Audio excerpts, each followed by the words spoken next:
역사책 속에서 튀어나온 진시황과 항우, 유광, 그리고 당나라 상인들까지 천년고도 시야는 무한한 상상력의 세계였습니다.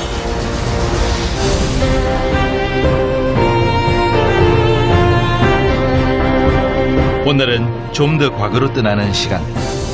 국가도 왕조도 아무런 개념이 없던 그 시절부터 사람들이 여기서 모여 살기 시작한 거죠. 중화문명의 정신적 도읍지라고 하는 거죠.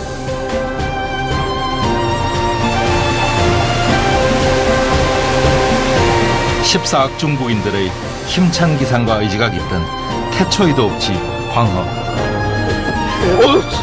아유,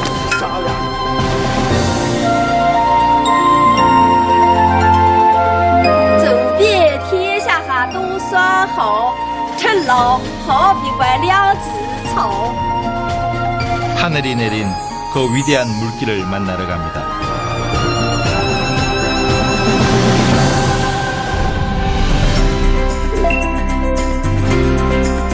이집트, 메소포타미아, 인더스와 함께 세계 4대 문명인 황허.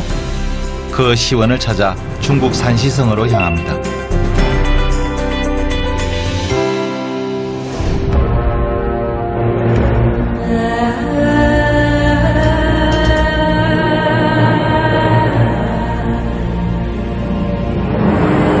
문명은 변화하는 물줄기처럼 진보된 삶의 총체를 말합니다.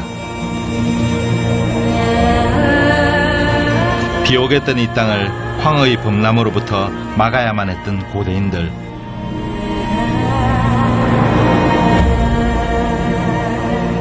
결국 그 자연을 극복하는 과정에서 문명의 씨앗이 뿌려졌습니다.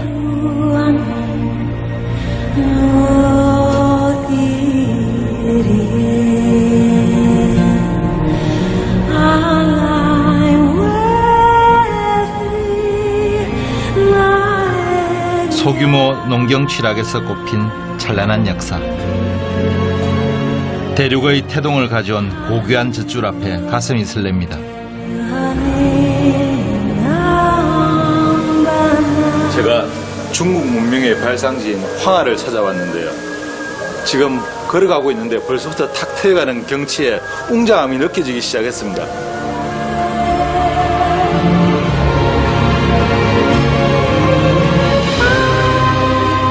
칭하이성에서 발원해 황토고원을 지나 수천 킬로미터를 굽이쳐온 황허.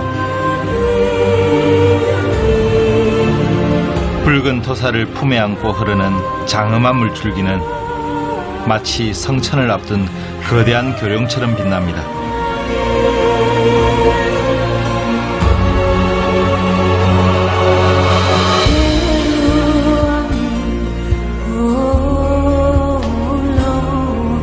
밝혀진 바에 의하면 이미 기원 전 2000년 전부터 이 유역에는 사람이 거주했었습니다.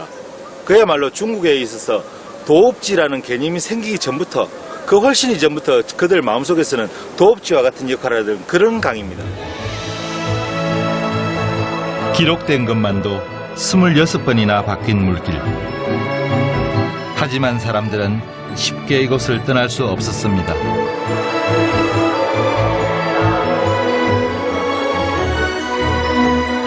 옛날에는 황하가 범람하는 것은 하늘이 노획했고 정치를 잘못했기 때문이다 해서 왕을 바꾸는 경우가 많았거든요. 그러니까 이 황하가 임금님보다 더 높은 존재였죠.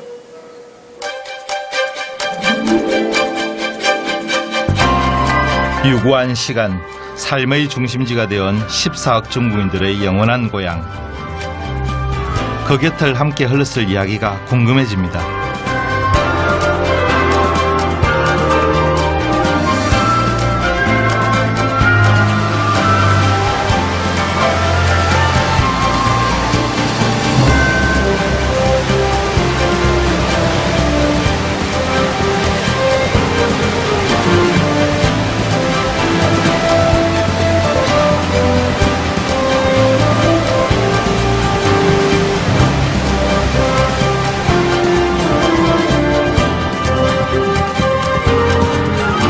문명의 요람이라 불리는 황허가 탄생시킨 풍경들이 발걸음을 재촉하게 합니다.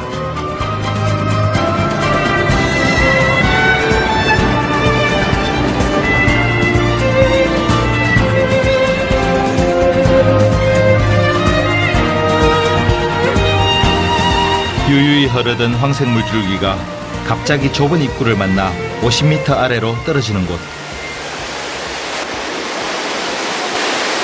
주전자 입구로 물이 쏟아지는 것 같아 한자로는 호구,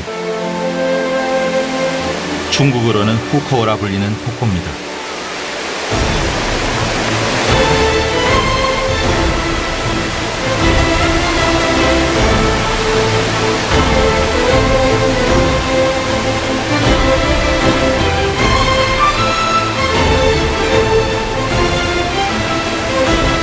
소용돌이와 함께 사방에 울려 퍼지는 천둥 같은 경험.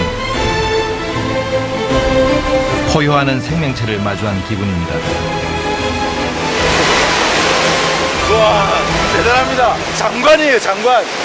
황하가 흐르다가 첫 낙차를 보이면서 몰려드는 후코 폭포에 와 있는데 정말 황하의 재력이 느껴지는 포인트입니다. 그 옛날 이백이 시에서 이렇게 말했죠. 황허之水天上来. 황하의 물을 하늘에서 쏟아져 내려온다고. 그 말을 실감할 수 있는 정말 대단한 광경입니다.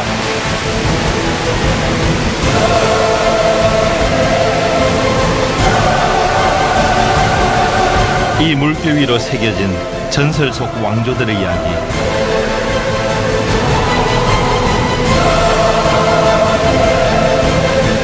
삼엄과 오제의 제왕들이 앞다투어 논쟁을 펴는 모습이 절로 그려집니다. 그 옛날 조선시대에 가장 큰 관심사는 황하의 범람을 막는 것이었어요. 이 큰 강물이 범람을 하면 피해는 고사하고 대재앙이 되거든요. 그때 치수 사업을 잘해서 황하의 범람을 막은 우가 그 공로를 인정받아 최초의 왕이 되고 왕조를 세웁니다. 그것이 바로 한나라라고 전해지죠. 천하통일보다 어려웠다는 황허의 치수. 물기를 잡지 못하면 죽임을, 물기를 잡는 자는 왕이 되던 시대였습니다.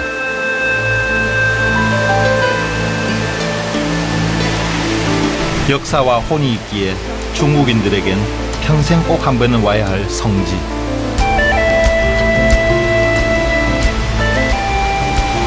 这是我们黄河啊，很壮观的河，是我们母亲之河。 다들 인증샷을 남기기에 여념이 없습니다. 就是哇，还有我爱人，还有我们三个一家人来的，我们一家人。当时没来的时候，觉得是一个很长，但是感觉又黄又长的一条，没来过，这第一次来。我小的时候，我上学啊，老师给我们讲的，当时光知道有黄河、有长江，黄河啥样的不知道。老师给我们讲了，黄河的水是黄的。我们当时想怎么是黄的，来到这儿一看，确实是黄的，就是给我感觉像中华民族的象征一样，不屈不挠，非常震撼。 하늘에서 쏟아져 내려와 바다에 이르지만 다시는 돌아오지 못한다고 했던 황후. 하지만 중화민족의 자긍심만은 물길이 떠난 자리에 남았습니다. 그래서 시간이 지날수록 그 가치는 더욱 위대하게 느껴집니다.